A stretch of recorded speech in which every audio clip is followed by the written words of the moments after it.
Hello বন্ধুরা, তো আমি যাচ্ছি দিদি বাড়িতে। তো দিদি ব্রাইড সাজাতে যাবে, তো ওর সাথে কিছু টুকিটাকি হেল্প করার জন্য আমি ওর হেল্পার হিসেবে যাই। তো ওর বাড়িতে গিয়ে দেখলাম যে পিহু টিভি দেখছিল, তো আমিও একটু টিভি দেখে নিলাম। তারপর দিদি সব কিছু গুছিয়ে বেরোচ্ছিল, তখন আমি আর কি করছিলাম যে হিরোইন বেরোচ্ছে, হিরোইন গান। দিদির বাড়ি থেকে ব্রাইডের বাড়ি বেশি দূর ছিল না, তার জন্য আমাদের বেশি দেরি লাগেনি পৌঁছাতে। তো আমরা পৌঁছে সব কিছু সেট করে নিলাম। আর সেদিন যা গরম পড়েছিল বলার বাইরে। সেট করার পর তারপর ব্রাইডকে বলা হলো যে তোমার কিরকম লুক লাগবে।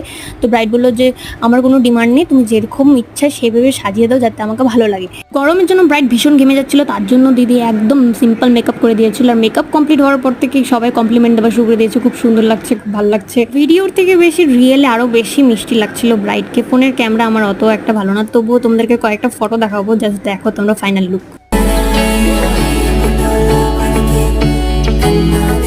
তাড়াহুড়োর জন্য আমি ভিডিও নিতে পারিনি, তার জন্য কয়েকটা ফটো দেখালাম, কারণ অনেকজন সেজেছিল পরে আর অনেক লেট হয়ে যাচ্ছিল। তারপর আমরা সবকিছু গুছিয়ে নিলাম। তোমাদের কেমন লাগলো সেটা কমেন্ট